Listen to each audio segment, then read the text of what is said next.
Nah, jadi secara hierarki gitu ya, controller dan juga auditor gitu ya, uh, terkait dengan kedudukan mereka ya di dalam peranan di bidang keuangan perusahaan gitu ya.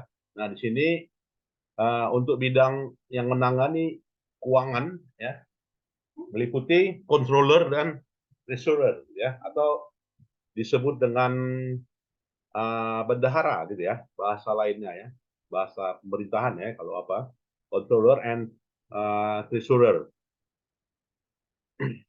Nah apa tugasnya gitu ya?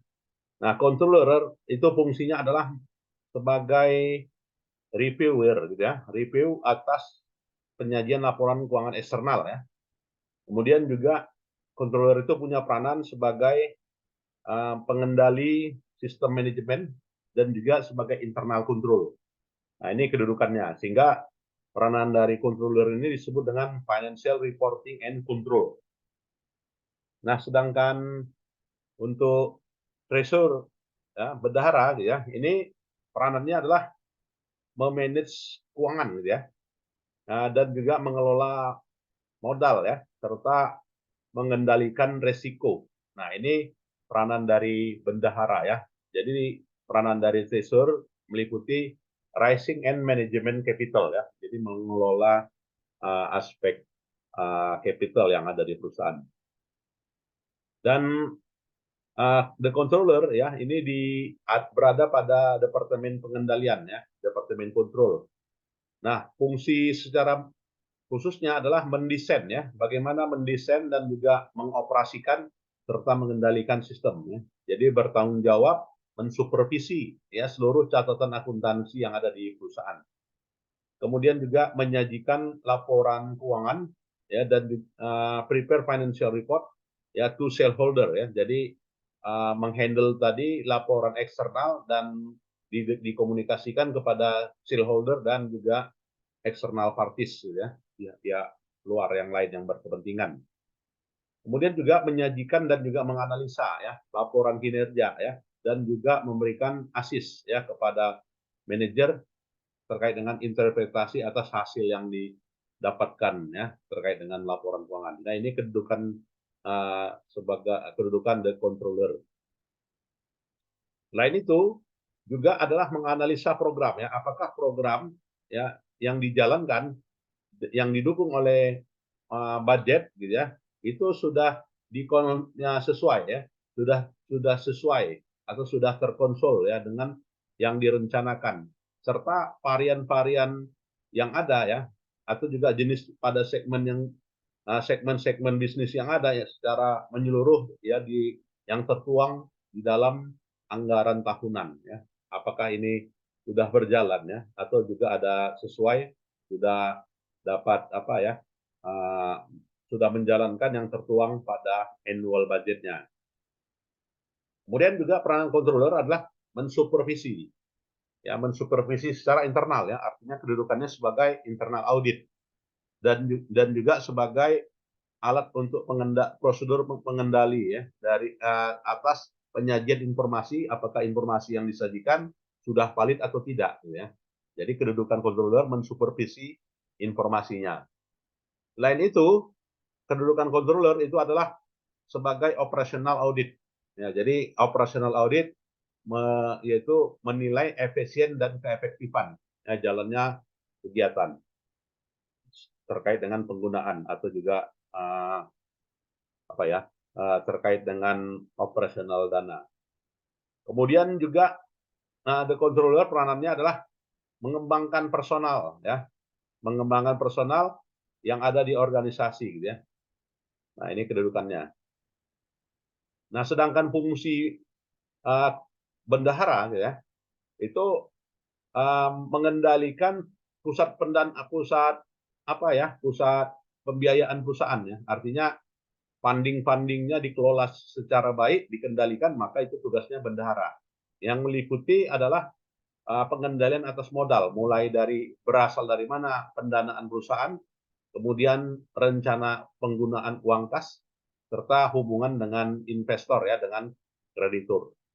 Selain itu, peranan dari treasurer yang meliputi adalah manajemen keuangan, mulai dari manajemen kas ya dan juga deposit, kemudian manajemen piutang ya, manajemen hutang, manajemen penagihan ya, manajemen disburse ya, pengeluaran ya, kemudian juga pinjaman ya, mengelola pinjaman yang baik dan juga mengelola investasi ya, kalau diinvestasikan dalam surat berharga. Nah, ini tugasnya treasury function.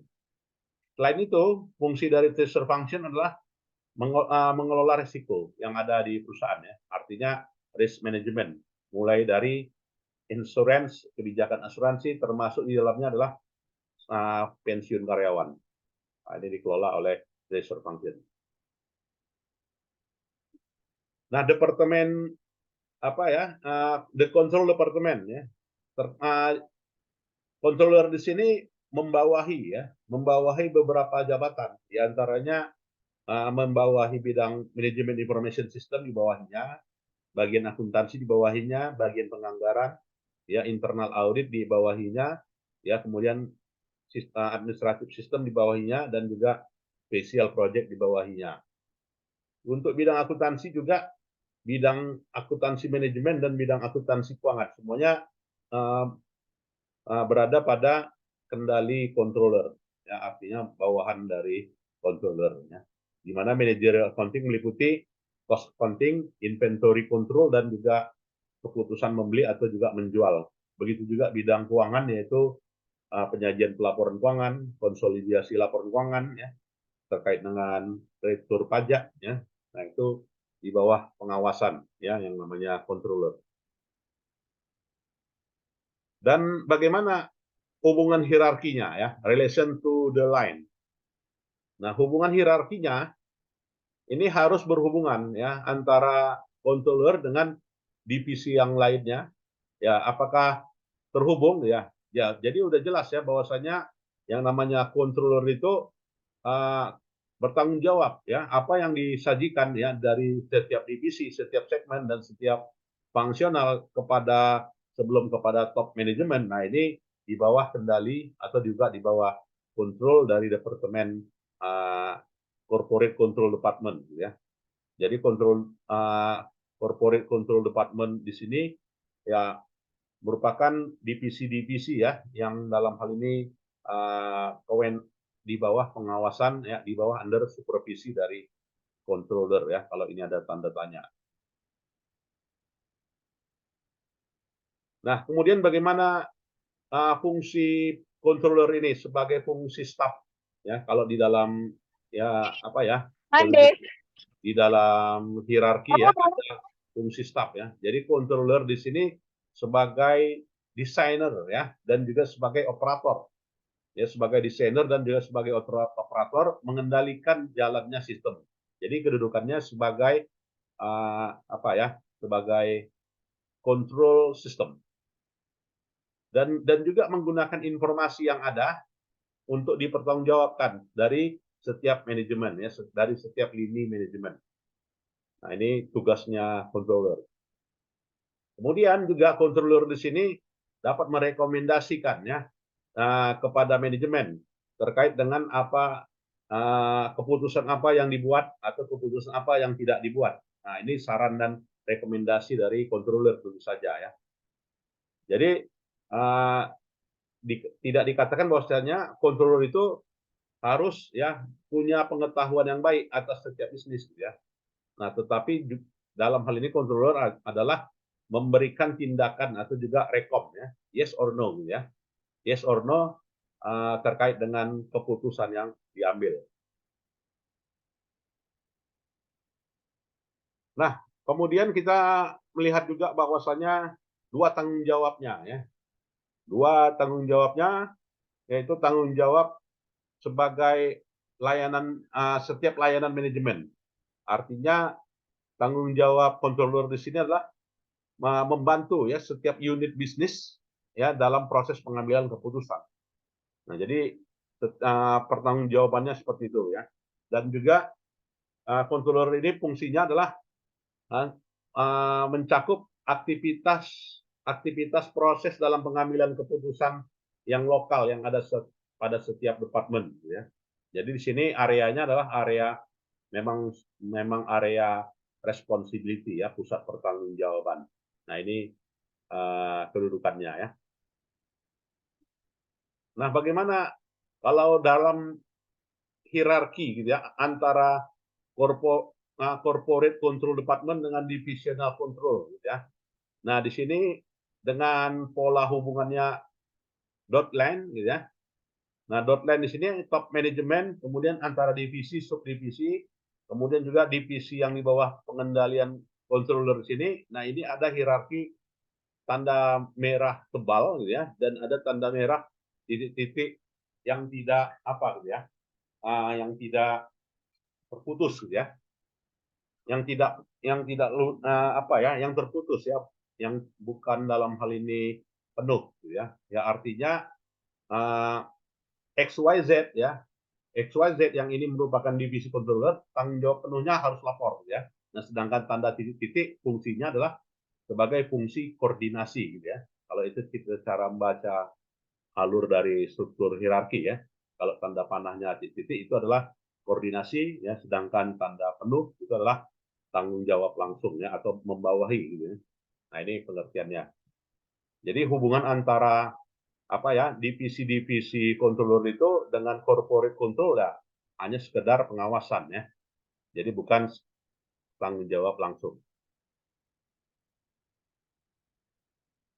Nah, bagaimana ya kedudukan pelaporan keuangan ya dan juga tanggung jawab atas internal control.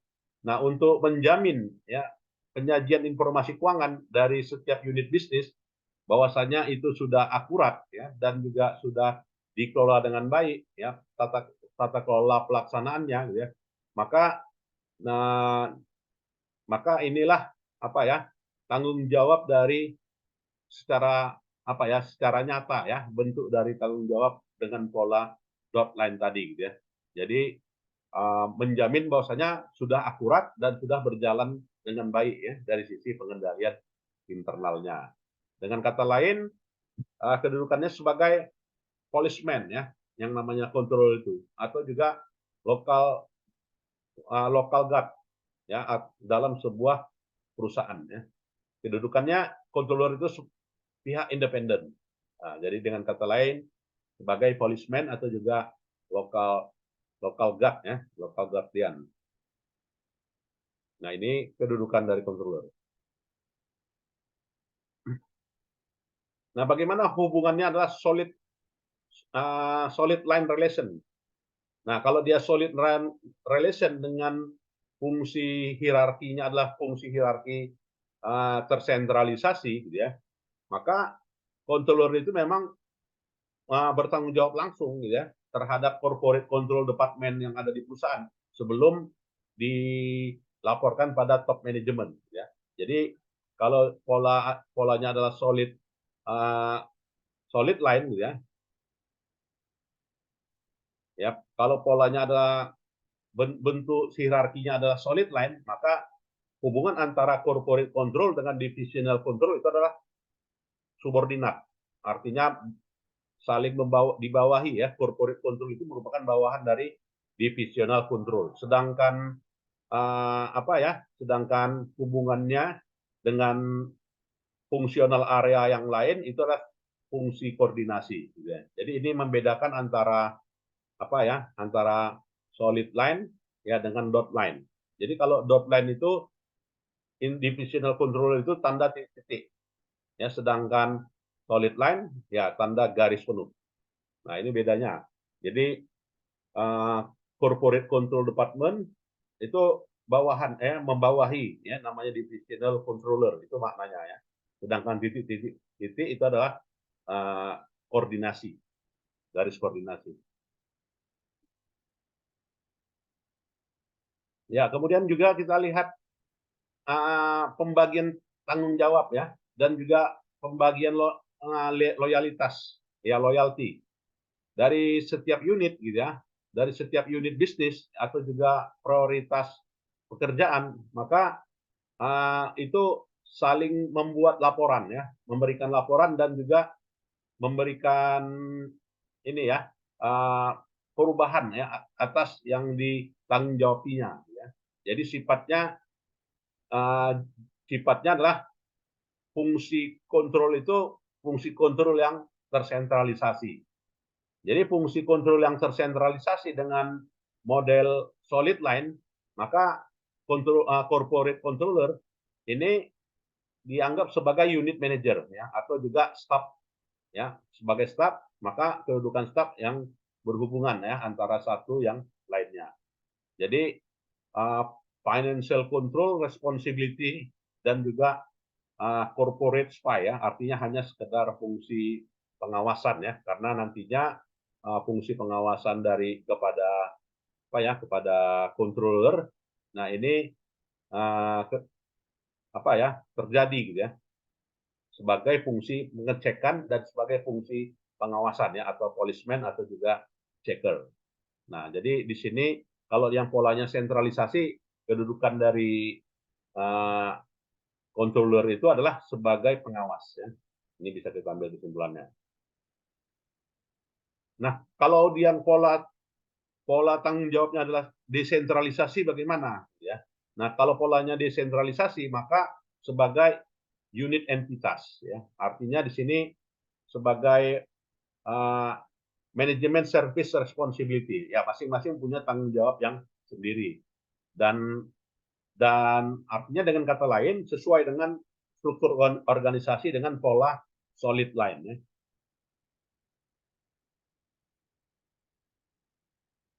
Nah, kemudian apa saja faktor-faktor yang mempengaruhi apakah itu sentralisasi atau juga bukan sentralisasi? Maka faktor yang mempengaruhinya itu adalah exercise tight control. Jadi exercise artinya di sini jenis jenis kondisi yang ada di lapangan ya. Jadi jenis yang ada kondisi lapangan atau sejauh mana besarnya tanggung jawab yang ada di lapangan. Nah, ini sangat menentukan apakah pola tanggung jawabnya sentralisasi atau juga tidak terdesentralisasi. Nah, kalau punya resiko yang tinggi yang berpengaruh terhadap permodalan pendanaan, gitu ya, maka sifatnya nanti berubah menjadi sentralisasi. Nah, jadi sangat tergantung pada exercise tight control ya. Kemudian juga sangat tergantung ya, apakah dipilih modelnya sentralisasi atau tidak tersentralisasi terkait dengan implementasi kesamaan dari sistem pengendali ya, keseragaman dari sistem pengendalinya setiap unit atau juga setiap divisi. Nah, kalau ingin seragam maka bisa nanti desentralisasi. Kalau misalnya tidak seragam nantinya bisa desentralisasi ya. Nah, itu faktor yang kedua. Nah, faktor yang ketiga, tujuan ekonomi. Ya, tujuan ekonominya sejauh mana ya? Atau skala unit pengendalinya, sejauh mana besarnya rentang kendali. Makin besar rentang kendali, maka desentralisasi diperlukan. Semakin kecil rentang kendali, maka desentralisasi dijalankan. Nah, saya kira ya sangat tergantung pada achieve economic of the scale in control. Ya. Selain itu juga, apakah memilih desentralisasi atau sentralisasi tergantung kecepatan, gitu ya. Kecepatan terkait dengan perubahan yang dikendalikan dari unit-unit yang tersebut, ya. Jadi sejauh mana level kecepatan gerak, ya, langkah dari setiap unit, maka sangat berpengaruh terhadap besarnya pola, ya, apakah sentralisasi atau juga tidak tersentralisasi, ya.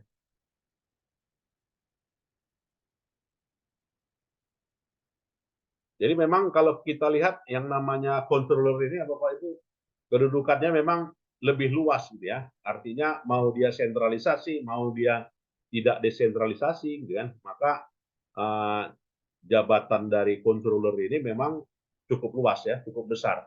Ya, artinya lebih luas lagi dari fungsi treasury tadi gitu ya. Lantas bagaimana hubungannya gitu ya? Hubungannya dengan controller perusahaan. Jadi hubungan antara corporate controller itu adalah functional control. Nah, dikatakan dia functional control yaitu mengembangkan ya, mengembangkan sistem informasi atau juga sistem pengendalian. Kemudian juga mengembangkan yang namanya aturan ya atau juga prosedur yang terkait dengan uh, mendapatkan informasi.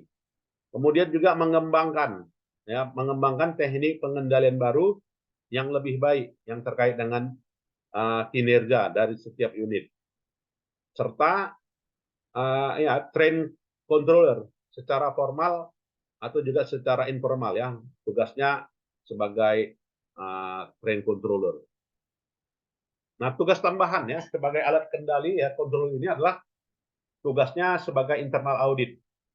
Ya, internal audit dan juga sebagai komite audit ya, karena dapat menjalankan ya fungsi pengendalian ya dan juga menseleksi secara personel atau juga secara kultural.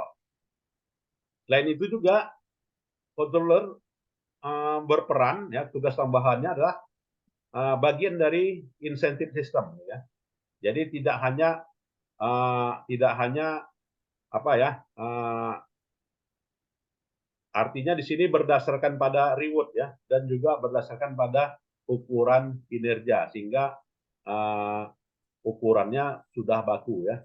Artinya kedudukan internal controller sebagai internal audit, sebagai cultural control dan juga sebagai insentif system.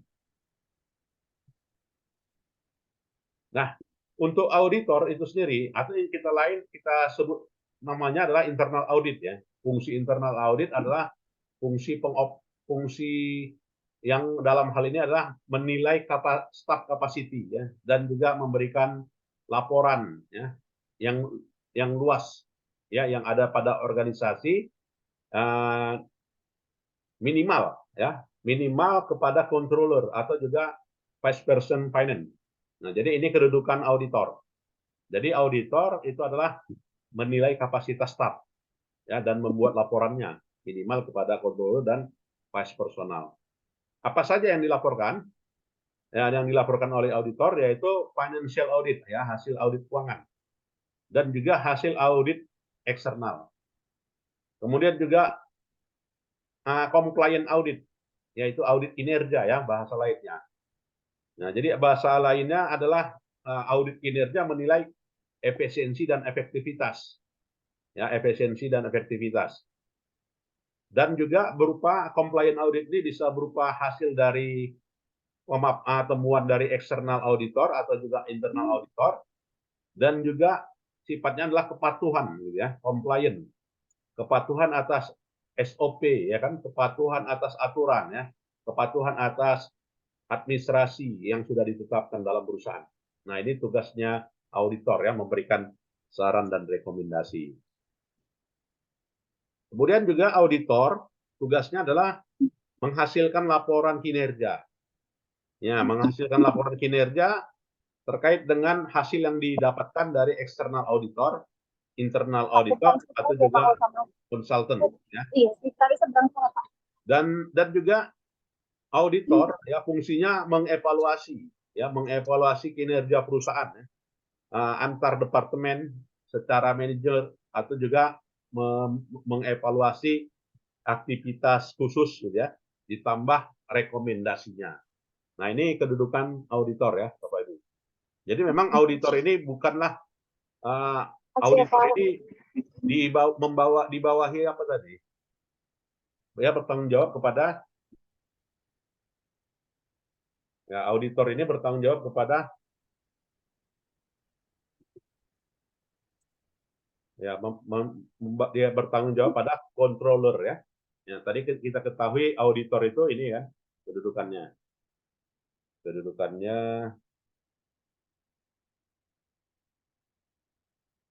ini ya. Nah, jadi dia tetap di bawah controller ya, internal audit, ya manajerial dan finansial ya. Jadi auditor itu dibawahi oleh controller. Ya. Kemudian ya mungkin ada kita diskusikan, silakan. Kalau ada Bapak Ibu yang perlu kita diskusikan.